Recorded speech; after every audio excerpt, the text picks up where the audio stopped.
Hello students, स्वागत है आप सभी का वोल्केनो आईएएस के इस प्लेटफॉर्म पे।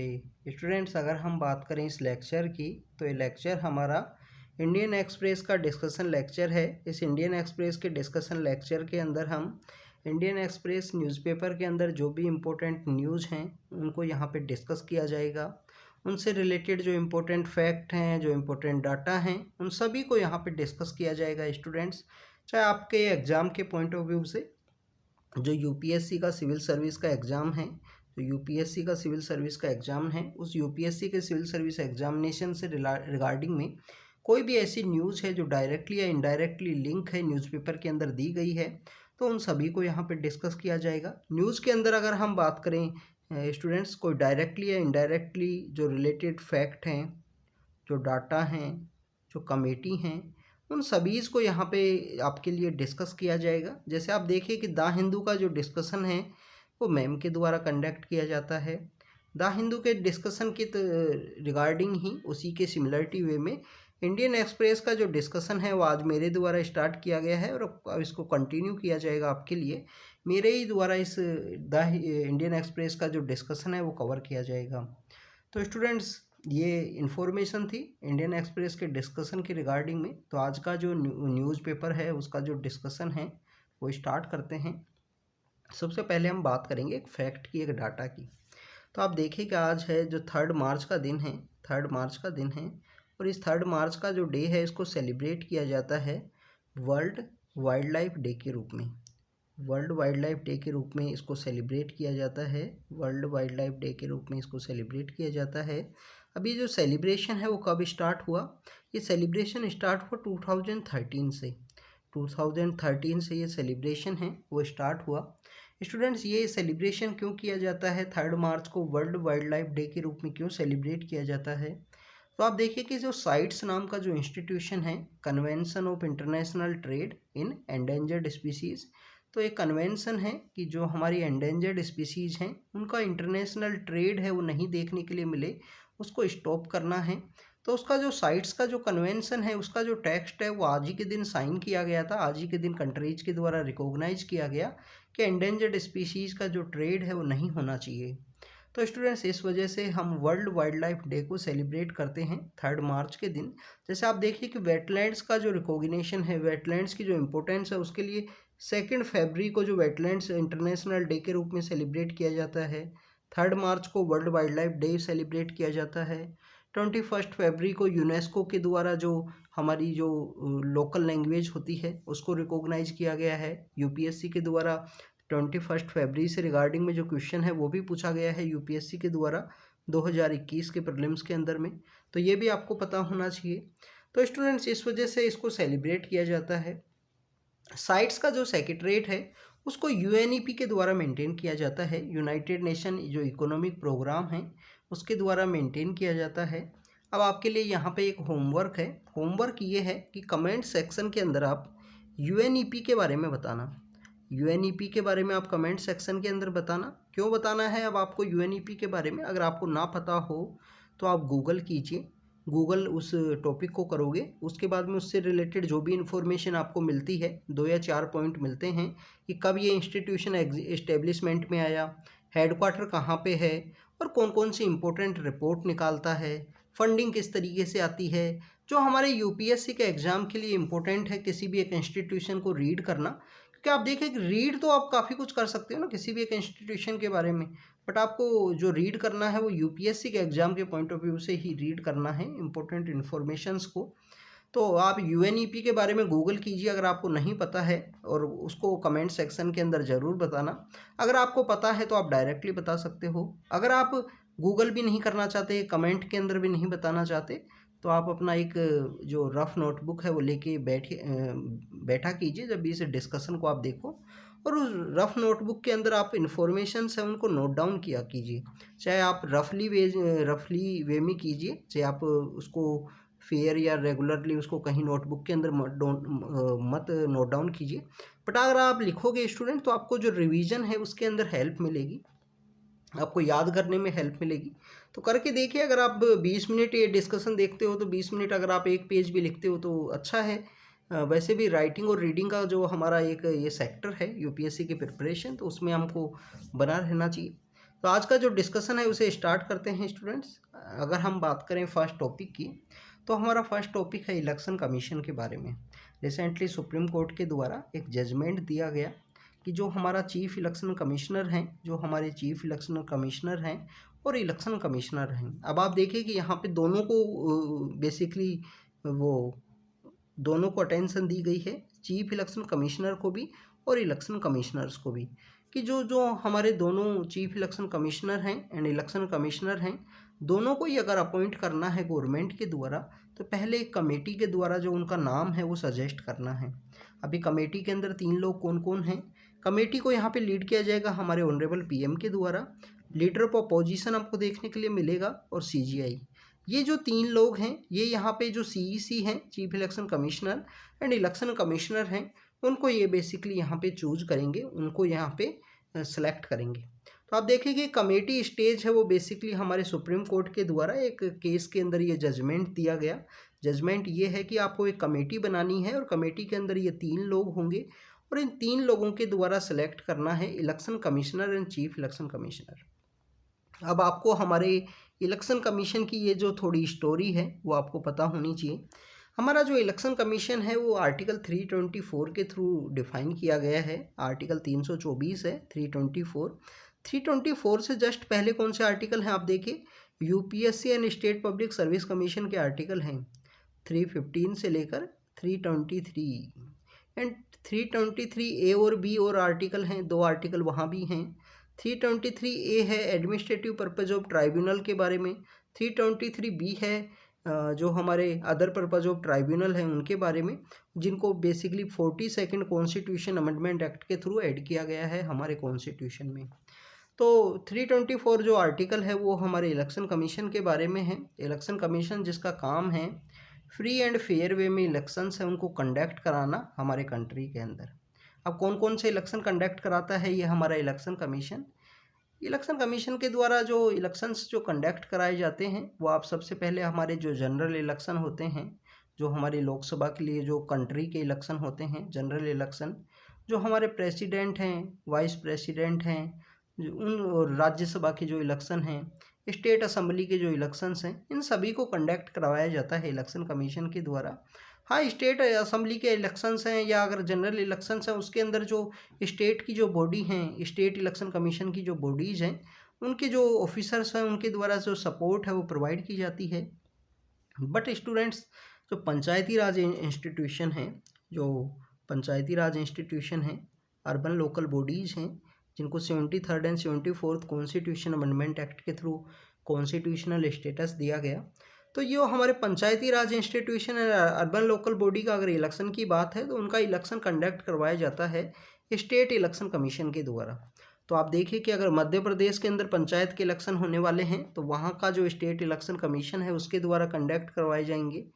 आप देखिए कि हमारा जो इलेक्शन कमीशन है उसको जो हेड करते हैं उसका जो हेड करते हैं उनको बोला जाता है चीफ इलेक्शन कमिश्नर। क्या स्टेट को इलेक्शन कमीशन को जो हेड करते हैं उनको चीफ स्टेट इलेक्शन कमिश्नर बोला जाता है क्या? उनको चीफ इलेक्टोरल ऑफिसर के रूप से जाना जाता है। अब स्टेट इलेक्शन कमीशन के बारे में आपको एक और इन्फॉर्मेशन यहाँ पे ये होनी चाहिए कि आर्टिकल 243 है, आर्टिकल 243 है। अब इसका कौन सा प्रोविज़न है जिसके आर्टिकल 243 का के है या आर्टिकल 243 का आई है, कौन सा ऐसा प्रोविज़न है जिसके अंदर स्टेट इलेक्शन कमीशन के बारे में बताया गया है। स्टूडेंट्स, इस तरीके से आप रीड करोगे, इस तरीके से आप इन्फॉर्मेशन आपको होगी। आपको नहीं पता है तो जाके गूगल कीजिए, जाके अपनी जो पॉलिटी की जो भी बुक आप पढ़ते हो, जो रीड करते हो, उसके अंदर जाके देखिए कि स्टेट इलेक्शन कमीशन का जो आर्टिकल है वो कौन सा है। क्योंकि आप देखिए क्वेश्चन आया तो आप इंट्रोडक्शन में इन सब आर्टिकल्स, डाटा, फैक्ट इन सबको रख सकते हो। मेंस के क्वेश्चन की बात कर रहे हैं स्टूडेंट्स। तो इस तरीके से स्टेट इलेक्शन कमीशन होता है। हमारे इलेक्शन कमीशन की अगर हम बात करें, हमारा इलेक्शन कमीशन बेसिकली जो कंट्री का जो इलेक्शन कमीशन है एक इम्पोर्टेंट इंस्टीट्यूशन है, कॉन्स्टिट्यूशनल बॉडी है। Free and fair election conduct कराना इसका मेन मोटिव है, मेन एम है। तो जो हमारा इलेक्शन कमीशन है वो आर्टिकल 324 के थ्रू इसको इस्टेब्लिश किया गया। एक सिंगल मेंबर बॉडी हुआ करता था। बट आप देखिए कि हमारा 1989 के समय में हमारे यहाँ पे वीपी सिंह प्राइम मिनिस्टर हुआ करते थे। तो उनके समय एक अमेंडमेंट ये लाया गया था। अमेंडमेंट ये लाया गया था कि 61st कॉन्स्टिट्यूशन अमेंडमेंट एक्ट आया। 61st कॉन्स्टिट्यूशन काफ़ी ईजी है, ये आपको पता होगा ये data. 61st constitution amendment act के थ्रू हमारे यहाँ पे वोटिंग की जो एज है वो 21 हुआ करती थी उस समय। तो वोटिंग की एज को 21 से रिड्यूस करते हुए 18 किया गया 61st कॉन्स्टिट्यूशन अमेंडमेंट एक्ट के थ्रू। तो आप देखिए कम एज हुई है तो वर्कलोड यहाँ पे इंक्रीज हुआ। वर्कलोड इंक्रीज होने के साथ ही इलेक्शन कमीशन को मल्टी मेंबर बॉडी है वो क्रिएट किया गया गवर्नमेंट के द्वारा। फिर उसको बाद में सिंगल मेंबर बॉडी कर दिया गया। फिर 93-94 के समय आपको देखने के लिए मिलता है कि इलेक्शन कमीशन जब ही से यहाँ पे मल्टी मेंबर बॉडी है। तो ये आपको पता होना चाहिए इलेक्शन कमीशन के बारे में। तो यहाँ पे हमारे चीफ इलेक्शन कमिश्नर होते हैं, इलेक्शन कमिश्नर होते हैं।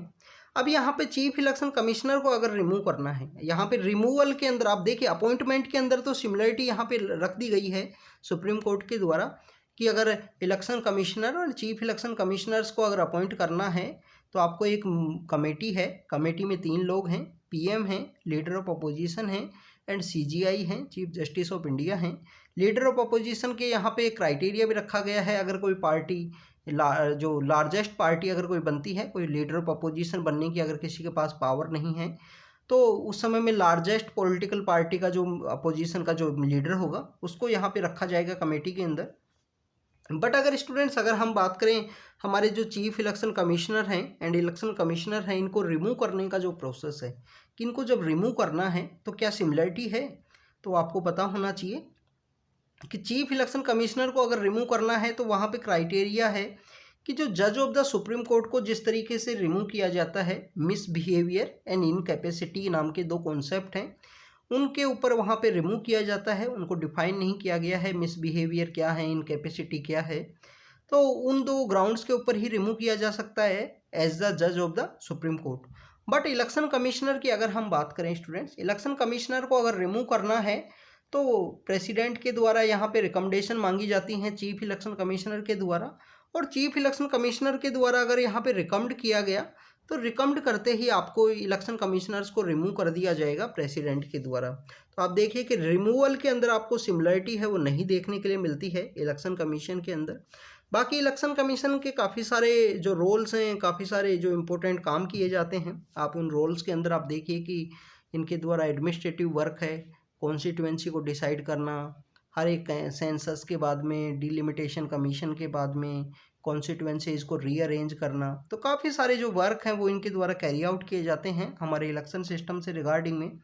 यहाँ पे इवन पार्टी के अंदर जो फैक्शंस क्रिएट हुए हैं तो उन फैक्शंस के ऊपर भी डिसाइड किया जाता है कि इस फैक्शन को जो पार्टी का जो सिंबल है, पार्टी का जो अकाउंट है, पार्टी का जो नाम है वो इस फैक्शन को जाएगा।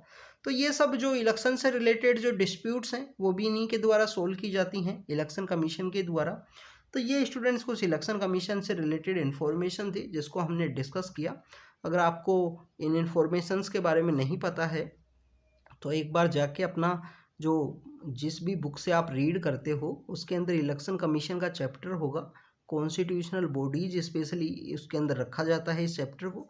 तो जाके उनको रीड कीजिए कि ईवीएम कब आया, ये सभी चीज़ आपको पता होनी चाहिए। यह सब चीज़ नहीं पता होंगी तो फिर आप करंट अफेयर्स का जब डिस्कशन करोगे, करंट अफेयर्स जब रीड करोगे तो आपको काफ़ी ज़्यादा आपको जो रीड करने का जो समय है नहीं मिलेगा उस समय में।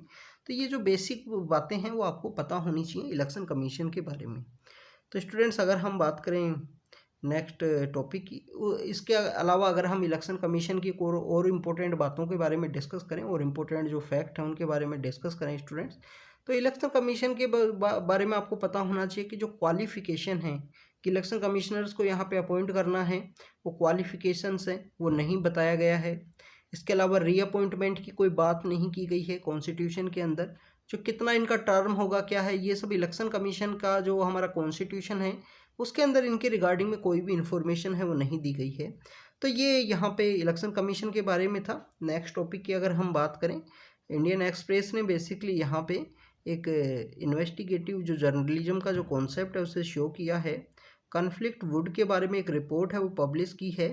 कन्फ्लिक्ट जो रिपोर्ट है उसके कन्फ्लिक्ट जो वुड की रिगार्डिंग में जो रिपोर्ट है ये बताती है कि 2021 का जो फरवरी का जो समय था, उस फरवरी में म्यांमार के अंदर बेसिकली मिलिट्री कूप की जो एक्टिविटी है वो कैरी आउट हुई। वहाँ पे जो इम्पोर्टेंट लीडर हैं आंग सान सूकी, उनको हाउस अरेस्ट कर दिया गया, उनको जेल में डाल दिया गया और मिलिट्री ने वहाँ पे कूप कर लिया। मिलिट्री ने जो पावर है उसको वहाँ पे गेन कर लिया म्यांमार के अंदर। म्यांमार के अंदर जैसे ही पावर को गेन किया तो वहाँ जो वेस्टर्न कंट्रीज हैं, जो डेवलप्ड कंट्रीज हैं, उनके द्वारा सैंक्शन लगा दिए गए कि म्यांमार का जो टीक है, म्यांमार बेसिकली म्यांमार की जो इकोनॉमी है आपको टीक के ऊपर काफ़ी ज़्यादा डिपेंडेंट देखने के लिए मिलती है। तो म्यांमार के अंदर जो टीक का जो प्रोडक्शन किया जाता है, जो लकड़ी है, इस लकड़ी जो टीक वुड है इसका जो प्रोडक्शन किया जाता है, इसके ऊपर सैंक्शन लगा दिया कि म्यांमार से हम डायरेक्टली इसको नहीं खरीदेंगे। तो वहाँ पे अभी जो इन्वेस्टिगेटिव जर्नलिज्म की ये जो रिपोर्ट है इंडियन एक्सप्रेस की, इसके अंदर आपको देखने के लिए मिलता है कि म्यांमार के द्वारा डायरेक्टली जो लकड़ी है, डायरेक्टली जो टीक वुड है वो ख़रीदने से मना किया वेस्टर्न कंट्रीज़ ने। बट इंडिया ने वहाँ पे उस समय में कोई भी सैंक्शन नहीं लगाए थे, इंडिया ने कोई भी सैंक्शन नहीं लगाए थे म्यांमार के ऊपर में। तो म्यांमार से जो इंडिया की कुछ ऐसी कंपनीज़ हैं जो म्यांमार से जो वुड हैं उसको ख़रीदती हैं और उसके बाद में वेस्टर्न कंट्रीज़ को वुड हैं वो सप्लाई करती हैं। तो उन सब के बारे में इसमें डिस्कस किया गया है इस रिपोर्ट के अंदर। अब हमारे लिए क्या इम्पोर्टेंट है वो आपको पता होना चाहिए। सबसे पहले तो हमें टीक के बारे में पता होना चाहिए। स्टूडेंट, जो टीक का जो प्रोडक्ट एंड प्रोडक्शन का जो कॉन्सेप्ट है वो इंडिया के अंदर भी आपको देखने के लिए मिलता है। आप देखिए कि 2020 में जब कोविड-19 का समय था, हमारे ऑनरेबल प्राइम मिनिस्टर ने आत्मनिर्भर भारत का जो कॉन्सेप्ट है वो कंट्री को दिया। आत्मनिर्भर भारत बेसिकली हमको जो सेल्फ रिलायंस है उसे अचीव करना है। वन डिस्ट्रिक्ट वन प्रोडक्ट का जो कॉन्सेप्ट है वो भी उसी समय में आया था। तो वन डिस्ट्रिक्ट वन प्रोडक्ट के थ्रू टीक के रिगार्डिंग में, जो टीक का जो प्रोडक्शन है उसके रिगार्डिंग में एक स्कीम आपको मध्य प्रदेश के अंदर देखने के लिए मिलती है। बैतूल नाम की एक जगह है मध्य प्रदेश के अंदर, बैतूल नाम की एक जगह है जहाँ पे मध्य प्रदेश की गवर्नमेंट के द्वारा ये कोशिश की गई कि जो टीक का जो प्रोडक्शन है उसको इंक्रीज किया जा सके। टीक आपको बेसिकली जो tropical moist and deciduous forest है, ट्रॉपिकल मॉइस्ट डेसिडियस फॉरेस्ट है वहाँ पे देखने के लिए मिलता है। मध्य प्रदेश है, महाराष्ट्र है, कर्नाटका है, तमिलनाडु, केरल है, आंध्र प्रदेश है, उन सब स्टेट्स के अंदर आपको जो टीक का जो प्रोडक्शन है वो इंडिया के अंदर आपको देखने के लिए मिलता है। अगर हम बात करें जो टीक के रिगार्डिंग का जो हिस्ट्री है उसके बारे में अगर हम बात करें स्टूडेंट्स, तो जो ब्रिटिश जो नेवी हुआ करती थी, आप देखिए टीक की जो वुड होती है वो हार्ड वुड होती है और इस हार्ड जो लकड़ी है इसका यूज किया जाता है बेसिकली नेवल से रिगार्डिंग में जो मैन्युफैक्चरिंग होती है उसके अंदर में इसको यूज किया जाता था एंशिएंट समय में। तो हमारे जो 19th सेंचुरी के समय हमको देखने के लिए मिलता है कि जो ब्रिटिश नेवी है वो काफ़ी स्ट्रॉन्ग नेवी हुआ करती थी, उनकी प्रेजेंस काफ़ी अच्छी हुआ करती थी। तो ब्रिटिश नेवी के द्वारा टीक उनके लिए काफ़ी ज़्यादा ज़रूरी थी, टीक की जो लकड़ी है, तो उनके द्वारा यहाँ पे एक लड़ाई लड़ी जाती है, Anglo Burma war. Anglo Burma war है जो आपको मॉडर्न हिस्ट्री के अंदर भी आप रीड करोगे, नॉर्थ ईस्ट से रिगार्डिंग में जो हमारे एरियाज़ हैं उनके रिगार्डिंग में आपको देखने के लिए मिलेगा कि एंग्लो बर्मा वॉर के बारे में बाद में ये हिस्सा है जो यहाँ पे ब्रिटिश के अथॉरिटीज़ के अंडर में आ गया। फिर आपको एक रिवोल्ट देखने के लिए मिलती है नॉर्थ ईस्ट के अंदर में, तो वहाँ पे आप रीड करोगे इनके बारे में। तो जैसे ही एंग्लो बर्मा वॉर है, एंग्लो बर्मा वॉर है, फर्स्ट एंग्लो बर्मा वॉर की बात कर रहे हैं स्टूडेंट्स, 1826 के समय हुआ था। तो 1826 की एंग्लो बर्मा वॉर के समय में जैसे ही जो बर्मा है वो टेरिटरी ब्रिटिश अथॉरिटीज़ के अंडर में आया, तो टीक जो है, टीक का जो बेसिकली एक स्टोरेज है वो उनके हाथ लगा और उस समय से ही जो टीक है वो यहाँ से जो वेस्टर्न कंट्रीज़ हैं, जो यूरोप है, वहाँ पे एक्सपोर्ट किया जाता है नेवल के मैन्युफैक्चरिंग के रूप में या फर्नीचर के मैन्युफैक्चरिंग के रूप में। म्यांमार के अंदर अगर हम बात करें, एक रिवर है इरावडी रिवर, इरावडी डॉल्फिन का नाम सुना होगा आपने, ऐसे ही एक रिवर है इरावडी रिवर। इरावडी एंड सतवांग नाम की एक नदी है, इरावडी रिवर एंड सतवांग नाम की जो रिवर है, ये दो रिवर हैं जो काफ़ी इंपॉर्टेंट रोल प्ले करती हैं म्यांमार के अंदर जो टीक का जो प्रोडक्शन है उसके अंदर में। बेसिकली इरावडी रिवर आपको नॉर्थ से साउथ के लिए ट्रैवल करती है, नॉर्थ के साउथ जो है फ्लो करती है म्यांमार के अंदर, और इरावदी रिवर इस तरीके से फ्लो करने की वजह से ये जो टीक है उसको काट दिया जाता है नॉर्दर्न एरिया के अंदर में, और सदर्न एरिया के अंदर उसको ट्रांसपोर्ट करने में काफ़ी इंपॉर्टेंट रोल प्ले करती है इरावदी एंड सतवांग नाम की जो नदी है। कोरन्स नाम के एक एथनिक जो ग्रुप है वो इसके प्रोडक्शन में या इसकी जो कटिंग या मैन्युफैक्चरिंग है उसके अंदर एसोसिएटेड है। प्रेजेंट समय में जो टीक है वो वहाँ पे अगर हम बात करें जो म्यांमार है, म्यांमार के अंदर म्यांमार टिम्बर एंटरप्राइज नाम की एक स्टेट रन कंपनी है, उसी के द्वारा इनको कैप्चर किया गया है। कंप्लीटली जो टिम्बर है उन्हीं के अंडर में प्रोडक्शन किया जाता है। तो स्टूडेंट्स ये टीक से रिगार्डिंग में कुछ इन्फॉर्मेशन थी। इंडिया के अंदर हमने देखा टीक, बेसिकली टीक का जो प्रोडक्शन है वो आपको south Asia and south east Asia के अंदर ही देखने के लिए मिलता है। उसके अलावा आपको जो टीक का जो प्रोडक्शन है वो और कहीं कम ही आपको देखने के लिए मिलेगा। तो ये स्टूडेंट्स टीक के रिगार्डिंग में था कि कन्फ्लिक्ट वुड है जो इंडिया के थ्रू यहाँ पे जो एक्सपोर्ट है वो किया जा रहा है दूसरे कंट्रीज़ के अंदर में। चाइना और इंडिया ऐसे मेजरली हब यहाँ पे इमर्ज हुए हैं जब से मिलिट्री कूप है और उनके ऊपर जो सैंक्शन है वेस्टर्न पावर कंट्रीज़ के द्वारा जो सैंक्शन इम्पोज किए गए हैं म्यांमार के अंदर, तो जब से ये इंडिया और चाइना एक इमर्ज हुए हैं यहाँ पे टीक के एक्सपोर्ट के रूप में। नेक्स्ट टॉपिक की अगर हम बात करें स्टूडेंट, नेक्स्ट टॉपिक है इंडिया डेनमार्क फ्रेंडशिप के बारे में। इंडिया डेनमार्क फ्रेंडशिप के रिगार्डिंग में यहाँ पे जो एक म्यूजियम के अंदर एक थीम है इंडिया डेनमार्क की फ्रेंडशिप की वो शो की गई है। यहाँ पे जो सिल्वर के जो बेड्स हैं, सिल्वर के जो बीट्स हैं, आर्टिफैक्ट्स हैं, उन सबको यहाँ पे दिखाया गया है कि कैसे एंशिएंट समय में जो सिंधु घाटी सभ्यता हुआ करती थी, इंडस वैली सिविलाइजेशन हुआ करती थी, तो उस समय से ही इंडिया और डेनमार्क के बीच में जो फ्रेंडशिप है वो आपको देखने के लिए मिलती है। यहाँ पे बताया गया है कि जो सिल्वर बेड्स हैं, इसके अलावा मोहनजोदड़ो के जो एविडेंस है वो आपको देखने के लिए मिलते हैं दोनों ही जगह पे। तो बताया जाता है कि हमारे एंशिएंट समय से ही इंडिया और डेनमार्क के बीच में जो पीपल टू पीपल रिलेशन है वो देखने के लिए मिलता है। दोनों कंट्रीज यहाँ पे बेसिकली जो इथोज हैं, जो वैल्यू सिस्टम हैं, उन दोनों से बाउंड हैं। दोनों ही जगह आपको डेमोक्रेसी देखने के लिए मिलती है, लॉ ऑफ ऑर्डर देखने के लिए मिलता है, रूल ऑफ लॉ आपको देखने के लिए मिलता है। इंडिया डेनमार्क के बारे में ये म्यूजियम के अंदर शो किया गया, इस वजह से न्यूज़ के अंदर में था। अभी डेनमार्क के जो अथॉरिटीज़ हैं वो इंडिया के अंदर यहाँ पे एक यात्रा के ऊपर हैं, तो इस वजह से ये जो टॉपिक है वो न्यूज़ के अंदर में था। रिसेंटली इंडिया और डेनमार्क के बीच में जो ग्रीन स्ट्रेटजिक पार्टनरशिप है उसे भी साइन किया गया है, तो आपको ये पता होना चाहिए। अभी रिसेंटली हमने फरवरी के समय ही इसको डिस्कस किया था। जो डेनमार्क है और इंडिया का किस तरीके से जो रिलेशंस हैं क्लाइमेट चेंज के इश्यूज़ में, वहाँ पे भी हमने उन कंट्रीज़ का किस तरीके से रिलेशन है उसके बारे में भी डिस्कस किया था। 8 या 9 फरवरी के आसपास जो न्यूज़पेपर के अंदर आपको ये देखने के लिए मिलेगा, डेली करंट अफेयर के अंदर भी डिस्कस किया गया था। तो स्टूडेंट्स अगर हम बात करें ग्रीन स्ट्रेटजिक पार्टनरशिप इंडिया और डेनमार्क के बीच में साइन की गई है, ये भी आपको पता होना चाहिए। तो एंशिएंट समय के पीपल टू पीपल रिलेशन आपको देखने के लिए मिलते हैं। इसके अंदर आपको देखने के लिए मिलेगा स्टूडेंट्स सिल्वर का काफ़ी सारा जो आपको आइडियल्स जो बनाई जाती हैं, मूर्तियाँ जो बनाई जाती हैं, उसका जो प्रोडक्शन है वो देखने के लिए मिलेगा इंडिया डेनमार्क में।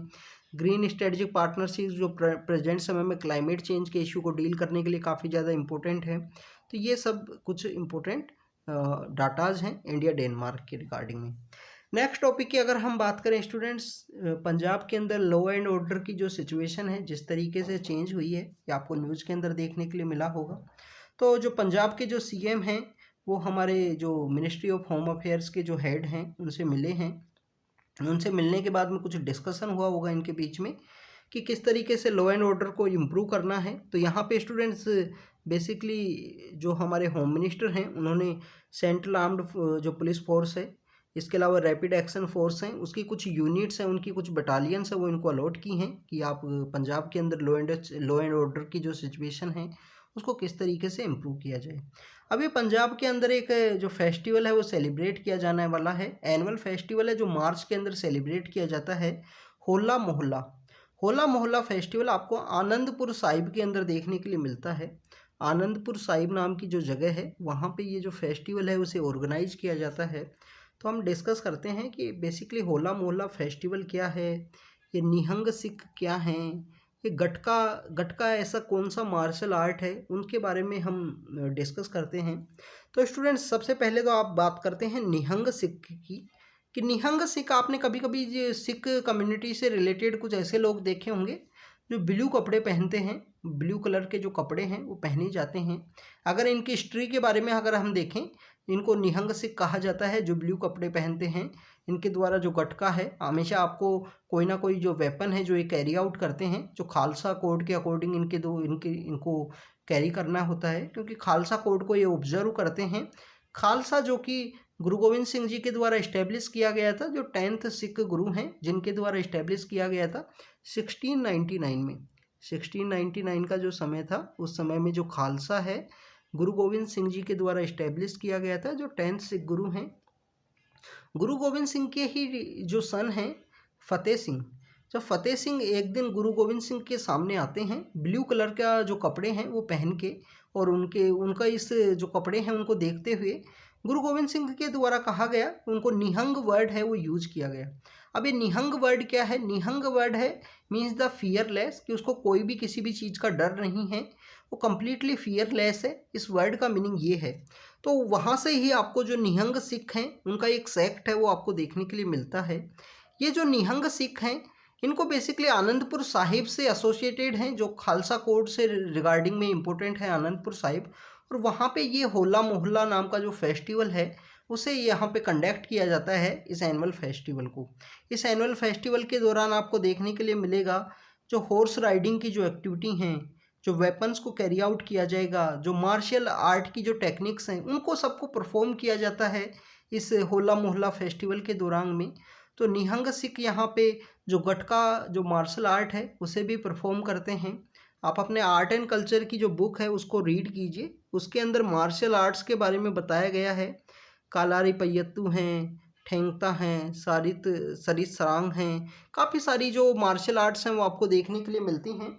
तो उसके अंदर जो काफ़ी सारी मार्शल आर्ट्स के बारे में बताया गया है, तो एक मार्शल आर्ट है गटका, जो पंजाब के अंदर परफॉर्म की जाती है, निहंग सिख के द्वारा परफॉर्म की जाती है।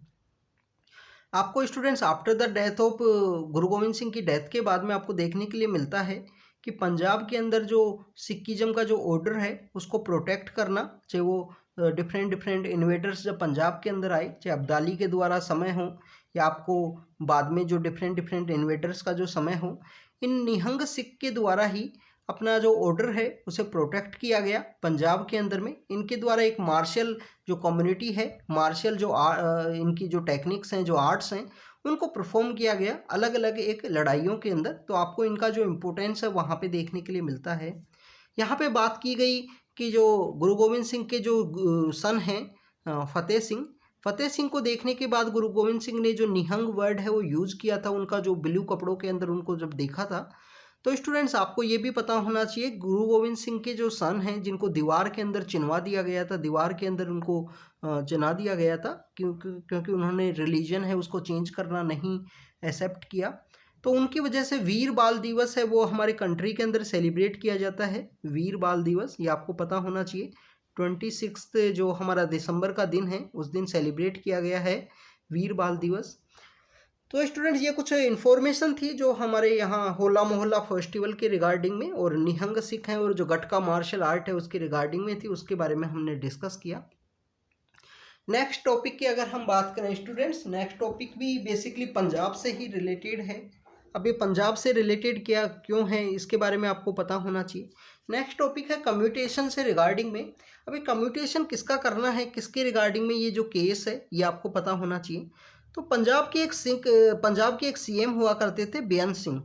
बेअंत सिंह के जो हत्यारे हैं, बेअंत सिंह के जो किलर्स हैं, उनकी जो सज़ा है, डेथ पेनल्टी उनको सज़ा मिली हुई है। तो उनकी एक पेटिशन है कोर्ट के अंदर में, वो कोर्ट ने जो अपना डिसीजन है वो रिजर्व किया है उनकी पेटिशन के रिगार्डिंग में। बेसिकली पेटिशन ये है कि हमको जो कम्यूटेशन है वो प्रोवाइड कर दी जाए, हमको जो कम्यूटेशन है वो दे दी जाए। अभी कम्यूटेशन, पार्डनिंग, रेमिशन, रेस्पाइट, रिप्राइव, ये सब क्या होते हैं, कहाँ पे इनको कॉन्स्टिट्यूशन के अंदर डिफाइन किया गया है। तो सबसे पहले तो हम उसके बारे में बात करते हैं। बेसिकली स्टूडेंट्स आपको काफ़ी सारी ऐसी सज़ा हैं हमारे कॉन्स्टिट्यूशन के अंदर जिनको यहाँ पे चेंज करने के रिगार्डिंग में आपको देखने के लिए मिलता है। उनको पार्डन पावर के रूप में रखा गया है कि पार्डनिंग करना, क्षमादान करना जो यहाँ पे पावर है उसके अंदर रखा गया है। तो आपको आर्टिकल जो 72 है, आर्टिकल जो 72 है, यहाँ पे प्रेसिडेंट को जो पार्डन है, जो क्षमा प्रदान करने की जो पावर है वो देखने के लिए मिलती है। आर्टिकल 161 की अगर हम बात करें स्टूडेंट्स, आर्टिकल 161 के अंदर आपको गवर्नर की जो पार्डनिंग पावर है, गवर्नर के पास जो क्षमा दान करने की जो पावर है उसके बारे में आपको देखने के लिए मिलता है। पर जो गवर्नर के पास यहाँ पे कुछ लिमिटेशन है कि प्रेसिडेंट के द्वारा जो डेथ सेंटेंस, अगर किसी को यहाँ पे डेथ सेंटेंस दिया गया है तो डेथ सेंटेंस के समय भी जो पार्डन है वो दिया जा सकता है, बट गवर्नर वहाँ पे नहीं दिया जा सकता है। अगर इवन स्टेट का जो लॉ है वो प्रेस्क्राइब करता है डेथ सेंटेंस को, उनकी पार्डन पावर को, तो उस समय में भी जो गवर्नर है उनके द्वारा डेथ सेंटेंस को जो पार्डन है, जो क्षमादान है, वो नहीं किया जा सकता। अब ये पार्डन पावर कौन कौन सी होती हैं उन सब के बारे में डिस्कस करते हैं। आर्टिकल 72 के अंदर इनको बताया गया है। तो स्टूडेंट सबसे पहले तो आपको पता होना चाहिए पार्डन है। पार्डन क्या है? क्षमादान। कंप्लीटली यहाँ पे कंप्लीटली रिमूव कर दिया जाएगा, सेंटेंस भी आपको रिमूव कर दिया जाएगा, आपका जो कन्विक्शन है वो भी रिमूव कर दिया जाएगा, आपको एब्सोल्युटली आपको फ्री कर दिया जाएगा पार्डन के अंदर में। पार्डन बेसिकली वो फॉर्म है यहाँ पे क्षमादान का जो आर्टिकल 72 के अंदर डिफाइन किया गया है। सेकंड आता है स्टूडेंट्स कम्यूटेशन, जिसके बारे में मांग की गई है। यहाँ पे जो बेअंत सिंह जो सीएम हुआ करते थे पंजाब के, उनके जो हत्यारे हैं बलवीर सिंह राजौना, उनके द्वारा मांग की गई है कि मेरे को जो कम्यूटेशन है वो प्रोवाइड किया जाए। कम्यूटेशन बेसिकली स्टूडेंट्स ये होती है कि कम्यूटेशन के अंदर आपको सब्सटीट्यूशन फॉर्म ऑफ जो पनिशमेंट है वो दिया जाता है। सब्सटीट्यूट मीन्स लाइटर फॉर्म आपको यहाँ पे दिया जाएगा। जैसे आप सपोज कीजिए कि आपका यहाँ पे पनिशमेंट है वो डेथ पेनल्टी आपको दे दी गई है, तो कम्यूटेशन के अंदर आपको जो डेथ पेनल्टी से आपको जो लाइफ इम्प्रिजनमेंट का जो समय है वो यहाँ पे ग्रांट किया जाएगा। सेकंड है स्टूडेंट्स रेमिशन। रेमिशन के अंदर आपको देखने के लिए मिलेगा, जो थर्ड है रेमिशन। रेमिशन के अंदर आपको देखने के लिए मिलेगा स्टूडेंट्स कि यहाँ पे जो अब देखिए वर्ड को आप देखने की कोशिश कीजिए, अगर आपको याद करना है कि रिमिशन कर दिया गया है, कंप्लीटली उसको चेंज कर दिया गया है, मीन्स इसका जो टाइम पीरियड है वो चेंज किया जाएगा। इसका जो टाइम पीरियड है रिमिशन किया गया है, इसका जो समय है वो चेंज कर दिया गया, समय यहाँ पे कम किया जाएगा या रिड्यूस किया जाएगा, और जो कैरेक्टर है वो सेम देखने के लिए मिलेगा। जैसे आपको एग सेल के अंदर रखना है 3 महीने के लिए, तो आपको एग सेल के अंदर ही रखा जाएगा 3 महीने के लिए, बट आपका जो समय है वो यहाँ पे 2 महीने कर दिया जाएगा। ये रेमिशन के अंदर आपको देखने के लिए मिलता है। रेस्पाइट के अंदर आपको देखने के लिए मिलेगा कि अवॉर्ड किया जाएगा, एक लेसर सेंटेंस आपको अवॉर्ड किया जाएगा in place of original one जो आपको अवॉर्ड किया गया है, उसके बजाय आपको लेसर जो यहाँ पे सेंटेंस है, लेसर फॉर्म ऑफ सेंटेंस आपको देखने के लिए मिलेगा। सच एज द जो फिजिकल डिसेबिलिटी है, आपको ऐसा कोई प्रॉब्लम है, जैसे कोई वुमेन है वो प्रेग्नेंट है, तो उस समय में उनको जो लेसर फॉर्म ऑफ जो सेंटेंस है वो देखने के लिए मिलेगा। रेस्पाइट मीन्स द डेस्पाइट, कोई आपको कोई ना कोई दिक्कत है, कोई डिसेबिलिटी है या प्रेगनेंसी है, ऐसी कोई सिचुएशन है, उस समय में आपको जो लाइटर फॉर्म ऑफ पनिशमेंट है वो देखने के लिए मिलता है। इसके अलावा स्टूडेंट्स एक फिफ्थ फॉर्म है रिप्राइव। रिप्राइव के अंदर आपको देखने के लिए मिलेगा स्टे कर दिया जाएगा वहाँ पे एग्जीक्यूशन ऑफ सेंटेंस। किसी भी एक सेंटेंस है उसका अगर एग्जीक्यूशन है, सपोज कीजिए आपको डेथ पेनल्टी है, कल आपको डेथ पेनल्टी दी जाने वाली है, तो वहाँ पे अगर रिप्राइव लगा दिया जाता है तो आपका जो सेंटेंस है उसको यहाँ पे स्टे कर दिया जाएगा कुछ समय के लिए, टेम्परेरी बेसिस के लिए आपको यहाँ पे जो आपका जो डेथ पेनल्टी है उसको रोक दिया जाएगा। तो स्टूडेंट्स ये कुछ इन्फॉर्मेशन है जिनके बारे में हमने डिस्कस किया। तो कम्यूटेशन की डिमांड की गई है। जो पंजाब के जो बेअंत सिंह जो सीएम हुआ करते थे, उन बेअंत सिंह के जो हत्यारे हैं उनके द्वारा कि हमको जो कम्यूटेशन है वो प्रोवाइड किया जाए, जिससे जो lesser form of substitution form of punishment है वो दिया जाए।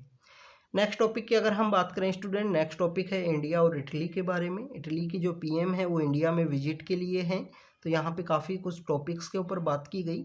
इटली के पीएम के द्वारा कहा गया कि यहाँ पे जो इंडिया है, इंडिया को बेसिकली जो इस समय जो कन्फ्लिक्ट चल रहा है वर्ल्ड के अंदर, तो उसको रोकना चाहिए। यूक्रेन और जो रशिया का जो कन्फ्लिक्ट है, और रशिया के इस कन्फ्लिक्ट को इंडिया ही रोक सकता है। इसके अलावा इंडिया को यहाँ पे ग्लोबल साउथ के कंट्री के रूप में भी रिकॉग्नाइज किया गया है इटली के द्वारा, कि जो साउथ के जो कंट्रीज़ हैं, जो साउथ के कंट्रीज आप देखिए कि लैटिन अमेरिका है, अफ्रीका है, इंडिया है, साउथ ईस्ट एशिया है, और जो हमारा ऑस्ट्रेलिया है, तो ये बेसिकली आपको देखने के लिए मिलेगा वर्ल्ड का जो हमारा हिस्सा है, हमारे ऊपर जो नॉर्दर्न एरिया के जो कंट्रीज हैं और जो बेसिकली इंडिया नॉर्दर्न हेमिस्फीयर के अंदर गिरता है, पर उसको साउथ का ही यहाँ पे कंट्री माना गया है। तो आप देखिए कि जो ऊपर के जो कंट्रीज हैं, जो आपको नॉर्दर्न एरिया के जो कंट्री हैं, वो हमेशा कॉलोनियल पावर रहे हैं। वो हमेशा कॉलोनियल पावर होने की वजह से यहाँ पे जो साउथ साउथ कोऑपरेशन आपको देखने के लिए मिलता है। साउथ साउथ कोऑपरेशन के अंदर आप देखें कि इंडिया के द्वारा जो रिसेंटली G20 की समिट होने वाली है, वहाँ भी साउथ साउथ कोऑपरेशन की जो डिमांड है वो रेज की गई है। यहाँ पे इंडिया का जो ट्रायोका जो बना है, जो इंडोनेशिया, इंडिया और ब्राज़ील का जो ट्रायोका बना है, तो ट्रायोका भी आपको साउथ साउथ कंट्रीज के ट्रायोका के रूप में देखने के लिए मिलता है। तो यही बात जो इटली की पीएम है उनके द्वारा रेज की गई है। हमारे ऑनरेबल पीएम के द्वारा भी जो स्टार्टअप्स के एक ब्रिज के रूप में इंडिया और इटली यहाँ पे काम करें, जो हमारी स्ट्रेटजिक जो पार्टनरशिप है उसको रेज करने की बात की गई है। Food, fertiliser and fuel crisis का जो समय है, जिसको बेसिकली रसिया और यूक्रेन की जो कन्फ्लिक्ट है उसने रेज किया है, तो उसको किस तरीके से डील किया जाए, उन सब के बारे में बात की है। स्टूडेंट्स, इंडिया और अगर हम इटली के रिलेशंस की बात करें, बायलैटरल रिलेशंस की, तो आपको ये काफ़ी स्मूथ आपको देखने के लिए मिलेंगे। डिफेंस सेक्टर्स में दोनों एक दूसरे के साथ में कोऑपरेट करते हैं। इवन इंडिया और इटली आप देखिए कि इंडिया ने जब चेयरमैनशिप की है और यहाँ पे जो एंटी करप्शन वर्किंग ग्रुप की जो मीटिंग हुई है, G20 के एंटी करप्शन वर्किंग ग्रुप की मीटिंग जो हुई है, तो उसी के अंदर जो इटली है उसको को चेयरमैनशिप इंडिया ने ग्रांट की है। इटली को को चेयरमैनशिप कि एंटी करप्शन को किस तरीके से रोकना है, उसकी फर्स्ट मीटिंग हरियाणा के गुरुग्राम नाम की जो सिटी है वहाँ पे ऑर्गेनाइज हुई है। अब अगर हम बात करें इंडिया और इटली के जो रिलेशंस हैं उनके बीच में आपको कुछ कन्फ्लिक्ट भी देखने के लिए मिलता है। कन्फ्लिक्ट हमारे यहाँ पे दो हैं। एक तो 2012 का एक केस है कि इटालियन कुछ मैरीन के कुछ दो पर्सन हुआ करते थे, उनके द्वारा यहाँ पे हमारे कोस्टल एरिया में, केरल का जो कोस्टल एरिया है वहाँ पे गोली चला दी गई और गोली चलाने की वजह से हमारे दो फिशरमैन हैं उनकी डेथ हो गई। तो जो इटालियन जो मैरीन के जो लोग हैं, ये किसी काम की वजह से इंडिया छोड़ के ये इटली चले गए। उस समय से इटली के द्वारा इन लोगों को एक्सचेंज है इंडिया के अंदर नहीं सेंड किया गया, इंडिया को नहीं यहाँ पे एक्सचेंज के अंदर दिया गया इन दो इटालियन मेरीन्स को। अब यहाँ पे टॉपिक है कि इटली के द्वारा कौन कौन से जो टॉपिक्स हैं वो रेज किए गए। देखिए स्टूडेंट्स, इंडिया के द्वारा यूनाइटेड नेशन का जो कन्वेंशन है, कन्वेंशन अगेंस्ट द टॉर्चर, कि जो टॉर्चर की जो एक्टिविटी हैं, आप देखिए कि इंडिया के अंदर जो आपको कस्टोडियल डेथ हैं वो देखने के लिए मिलती हैं। कस्टोडियल डेथ होने की वजह से इटली के द्वारा ये पॉइंट रेज किया गया था कि इंडिया के अंदर, इंडिया ने जो कस्टोडियल डेथ का जो एग्रीमेंट है, जो कन्वेंशन है, उसे साइन तो किया है। 1997 में इंडिया ने जो यूनाइटेड नेशन का जो कन्वेंशन है, कन्वेंशन अगेंस्ट द टॉर्चर, उसको इंडिया ने साइन तो किया बट रेटिफाई नहीं किया है। ये बेसिकली एक पॉइंट है, वो रेज किया गया था इटली के द्वारा, बट इंडिया ने काउंटर में यहाँ पे रेज किया कि देखिए हमारे जो NHRC है, नेशनल ह्यूमन राइट कमीशन है, उसका वर्किंग आपको काफ़ी अच्छा देखने के लिए मिलता है। काफ़ी सारे जो बाहर के जो इंस्टीट्यूशंस हैं उनके द्वारा रिकॉग्नाइज भी किया गया है NHRC का जो वर्किंग सिस्टम है उसको। इसके अलावा एक डिफेंस की एक डील हुई थी, काफ़ी कंट्रोवर्शियल डील है, 2013-14 के समय ही, अगस्टा वेस्टलैंड जो हेलीकॉप्टर्स की जो डील है। तो उस समय से इंडिया और इटली के जो रिलेशंस हैं उनके बीच में थोड़ा बहुत जो कड़वाहट है वो उस समय में यहाँ पे रेज हुई। तो ये आपको यहाँ पे कुछ लिटिल बिट इन्फॉर्मेशन एक NHRC के बारे में है 93 में, जिसको इस्टेब्लिश किया गया। रिसेंटली 2018 के समय इसको अमेंड भी किया गया है NHRC को। पहले जो एक्स CGI हैं, ex chief justice of India हैं, वो ही इसको हेड किया करते थे। प्रेजेंट समय में कोई भी रिटायर जज हैं सुप्रीम कोर्ट का, वो इसको हेड कर सकता है, गवर्नमेंट के द्वारा उसको अपॉइंट किया जा सकता है NHRC के हेड के रूप में। NHRC को हमारे काफ़ी सारे जो एक्स CGIs हैं, जब इन्होंने हेड किया NHRC को, तो NHRC को टूथलेस टाइगर के रूप में रिकॉग्नाइज किया है। टूथलेस टाइगर मीन्स द, हाँ पावर है, इंस्टीट्यूशन है, बट किसी को भी कन्विक्ट नहीं कर सकता, किसी को भी कन्विक्शन जो ग्रांट करने की जो पावर है वो NHRC के पास नहीं है। इसके अलावा कुछ लिमिटेशंस भी हैं NHRC की, वो भी आपको पता होनी चाहिए, तो आप रीड करो इसको जाके। ये नॉन कॉन्स्टिट्यूशनल बॉडीज़ के अंदर एक इम्पोर्टेंट टॉपिक है। स्टूडेंट्स, अगर हम बात करें United nation convention against the torture, तो इंडिया ने इसको साइन नहीं किया है, साइन तो किया है, रेटिफाई नहीं किया है। 1997 में इंडिया ने इसको साइन किया था, रेटिफाई अभी तक नहीं किया है, पेंडिंग में है। तो आप देखिए कि कस्टोडियल डेथ आपको पुलिस स्टेशंस में देखने के लिए मिलती हैं काफ़ी सारी। तो against the torture and against the custodial death एक डी के बासु नाम का केस है जो आपको इंडिया के अंदर देखने के लिए मिलता है, जिसमें गाइडलाइंस हैं जो सुप्रीम कोर्ट के द्वारा दी गई थी कि एक डी के बासु नाम के एक पर्सन थे, उनकी डेथ हो गई थी। फिर उसके बाद में उनके डेथ के काफ़ी दिनों बाद में एक उनका जो लेटर है वो देखने के लिए मिलता है कि किस तरीके से उनको टॉर्चर किया जाता था। तो उसी के अगेंस्ट में वो एक कोर्ट के अंदर फिर ये केस चलता है और कोर्ट के द्वारा फिर डिसीजन दिया गया था कि अगेंस्ट द टॉर्चर किस तरीके से हमको जो टॉर्चर की जो एक्टिविटी है उनको रिमूव करना है, जो डिह्यूमनाइज करने वाली जो प्रैक्टिस है उनको रिड्यूस करना है हमारे पुलिस सिस्टम के अंदर में। तो स्टूडेंट्स ये इंडिया इटली के बारे में था। नेक्स्ट टॉपिक की बात करें, इंडिया एंड ऑस्ट्रेलिया के बारे में है। इंडिया एंड ऑस्ट्रेलिया के बारे में हमने कल भी डिस्कस किया था कि इंडिया एंड ऑस्ट्रेलिया की जो दो यूनिवर्सिटीज़ हैं वो गिफ्ट सिटी जो गुजरात के अंदर सिचुएटेड है, गिफ्ट सिटी जो गुजरात के अंदर सिचुएटेड है, वहाँ पे ऑस्ट्रेलिया की दो यूनिवर्सिटी हैं वो अपना जो कैंपस है उसे ओपन करेंगी। यहाँ पे बात की गई है कि इंडिया और ऑस्ट्रेलिया ने एक साइन किया है एक एग्रीमेंट कि म्यूचुअली दोनों अपना जो क्वालिफिकेशंस है उनको रिकॉग्नाइज करेंगे, एक दूसरे कंट्री के अंदर जो क्वालिफिकेशन है उसको रिकॉग्नाइज करेंगी, जिससे कि एक्सचेंज ऑफ जो स्टूडेंट्स का जो एक्सचेंज है, मोबिलिटी है, उसके अंदर आसानी रहेगी। जो प्रोफेशनल हैं एक दूसरे कंट्री से यहाँ पे माइग्रेट कर सकेंगे, क्योंकि डिग्रीज़ का जो रिकॉग्निशन है वो काफ़ी ज़्यादा इम्पोर्टेंट है। तो स्टूडेंट्स ये इंडिया ऑस्ट्रेलिया के बारे में था। नेक्स्ट टॉपिक जो हमारा बेसिकली आप देखिए कि म्यांमार से रिगार्डिंग में है एक्सप्लेन पेज के अंदर। ऐसे ही एक न्यूज़ आपको जो सीईसी के बारे में भी आपको देखने के लिए मिलती है, तो उसको हमने एडिटोरियल के साथ में ही ऐड किया है। नेक्स्ट आपको एक टॉपिक जो पाम ऑयल के रिगार्डिंग ये इकोनॉमी के पेज के ऊपर बेस है, इसके अंदर बताया गया है कि जो टॉप जो पाम ऑयल का जो बायर हुआ करता था इंडिया, तो फरवरी के अंदर जो हमारा जो पाम ऑयल का जो हमने जो ख़रीदते हैं वो यहाँ पे रिड्यूस हुआ है। आप देखिए कि पाम ऑयल के रिगार्डिंग में इंडिया ने भी काफ़ी सारे ऐसे इनिशिएटिव्स हैं जो लॉन्च किए हैं। पाम ऑयल की अगर हम बात करें स्टूडेंट्स, पाम ऑयल सबसे जो लार्जेस्ट जो प्रोड्यूसर हैं इंडोनेशिया एंड मलेशिया हैं। जो इंडोनेशिया हैं एंड जो मलेशिया हैं ये इसके लार्जेस्ट प्रोड्यूसर हैं। इंडिया इसका लार्जेस्ट कंज्यूमर हुआ करता था पाम ऑयल का। हमारे यहाँ पे national mission for edible oil and palm oil नाम का एक मिशन है, national mission on edible oil and palm oil नाम का एक मिशन है जो लॉन्च किया गया है हमारे गवर्नमेंट के द्वारा, जिससे पाम ऑयल का जो प्रोडक्शन है वो इंक्रीज हो सके। But student south east Asia में जिस तरीके से पाम ऑयल के जो बागान है वो लगाए गए, तो हमको देखने के लिए मिलता है कि साउथ ईस्ट एशिया के अंदर जो पाम ऑयल के जो बागान जब लगाए गए, इनके जो बाग जब लगाए गए थे, तो वहाँ की जो डाइवर्सिटी है, जो लंग्स जिनको बेसिकली बोला जाता है, जैसे अमेजन फॉरेस्ट लंग्स हैं, उसी तरीके से जो साउथ ईस्ट एशिया के जो इक्वेटोरियल रीजन के अंदर जो जंगल हैं, जो फॉरेस्ट एरिया हैं, वो काफ़ी ज़्यादा इम्पोर्टेंट है इस कंट्री इस कम्प्लीटली अर्थ का यहाँ पे जो क्लाइमेट चेंज है उसको मेंटेन करने के लिए। तो डिफॉरेस्टेशन एक कंसर्न है, सबसे बड़ा कंसर्न यहाँ पे रेज होता है डिफॉरेस्टेशन, कि डिफॉरेस्टेशन की वजह से जो पाम ऑयल का जो प्रोडक्शन है वो उनकी बागान लगाने की वजह से डिफॉरेस्टेशन आपको ज़्यादा देखने के लिए मिलता है। साउथ ईस्ट एशिया में जब से बागान लगाए गए हैं, आप देखिए कि वहाँ पे कुछ ऐसी ट्राइब हैं जो रहा करती थी इन्हीं बागान के अंदर, इन्हीं जो जंगलों के अंदर में, जैसे पिग्मीज हैं।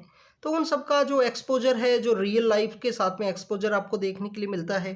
काफ़ी सारे समय में आपको आर्टिकल्स देखने के लिए मिलते हैं कि नॉर्थ ईस्ट एशिया के जो रीजन है, जो नॉर्थ ईस्ट इंडिया का जो नॉर्थ ईस्ट का जो रीजन है, जो हमारे अंडमान एंड निकोबार हैं, वहाँ पे पाम ऑयल के जो बाग हैं वो लगाए जाने चाहिए। बट स्टूडेंट जब वो अगर वहाँ पे बाग लगाए गए जाएंगे, तो हमारी जो ट्राइबल कम्युनिटी है जो वहाँ पे रहती है, जो मेन लाइफ के साथ में, मेन दुनिया के साथ में उनका जो एक्सपोजर है वो नहीं है, तो उनका एक्सपोजर नहीं है, तो उसका जो आपको जो इफ़ेक्ट्स हैं वो कहीं ना कहीं आपको देखने के लिए मिलेंगे। तो ये पाम ऑयल के बारे में था कि पाम ऑयल का इंडिया का जो यहाँ पे इंपोर्ट है वो डिक्लाइन हुआ है। इंपोर्ट आप देखिए कि जो लार्जेस्ट प्रोड्यूसर इंडोनेशिया और मलेशिया हैं, फिर थाईलैंड है। इंडिया लार्जेस्ट कंज्यूमर है पाम ऑयल का। इंडिया ने नेशनल मिशन भी लॉन्च किए हैं एडिबल ऑयल पाम ऑयल के रिगार्डिंग में। नेक्स्ट टॉपिक की अगर हम बात करें स्टूडेंट, नेक्स्ट टॉपिक है हमारे इलेक्शन कमीशन के अंदर जो चेंज आया है उसी के बारे में इसमें डिस्कस किया गया है। सबसे पहले तो आप देखिए कि जो कमेटी हमारे सुप्रीम कोर्ट ने यहाँ पे इस्टेब्लिश की है कि जो पीएम है वो लीड करेंगे इस कमेटी को। इसके अलावा जो लीडर ऑफ अपोजिशन होंगे, अगर लीडर ऑफ अपोजिशन प्रेजेंट नहीं है तो जो लार्जेस्ट पॉलिटिकल पार्टी है उसके जो लोग हैं वो यहाँ, उसके जो लीडर हैं वो इसके मेंबर होंगे।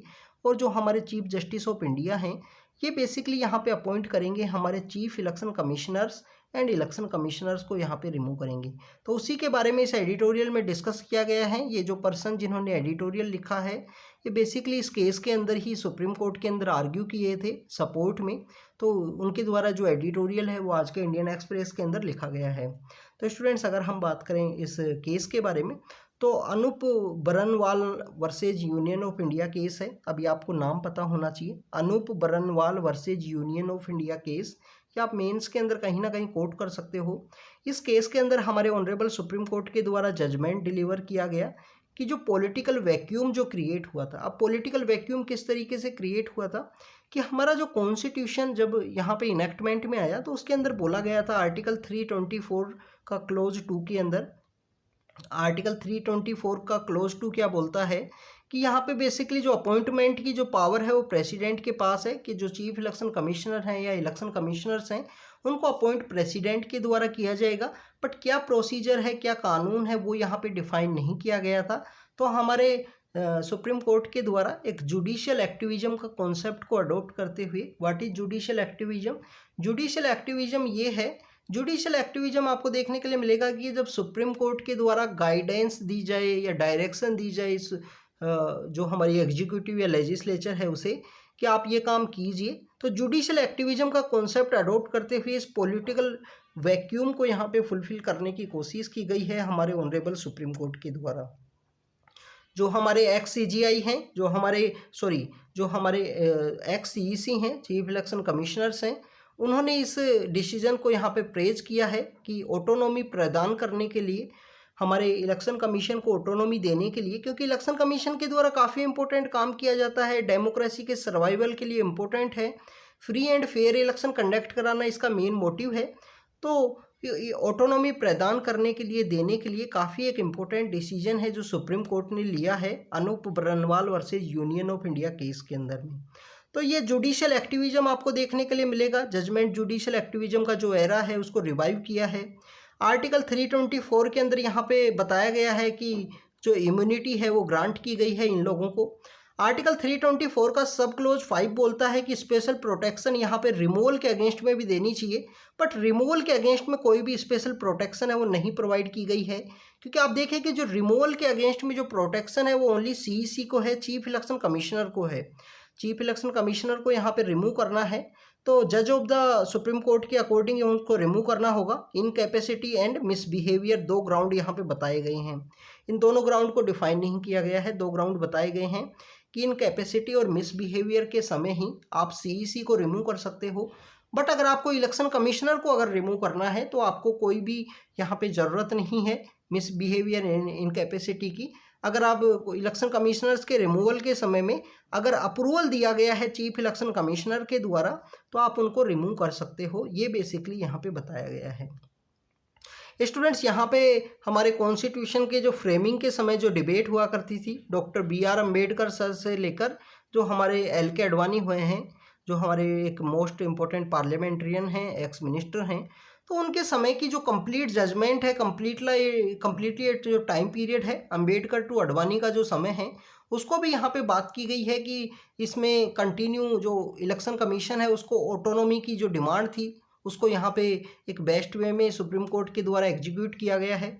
आप देखिए कि हमारा 1949 के समय जब कॉन्स्टिट्यूशन फ्रेम हो रहा था, 1949 के समय जब कॉन्स्टिट्यूशन का जो फ्रेमिंग का समय था, तो ड्राफ्टिंग कमेटी जो हुआ करती थी, 7 लोग जो हुआ करते थे ड्राफ्टिंग कमेटी में।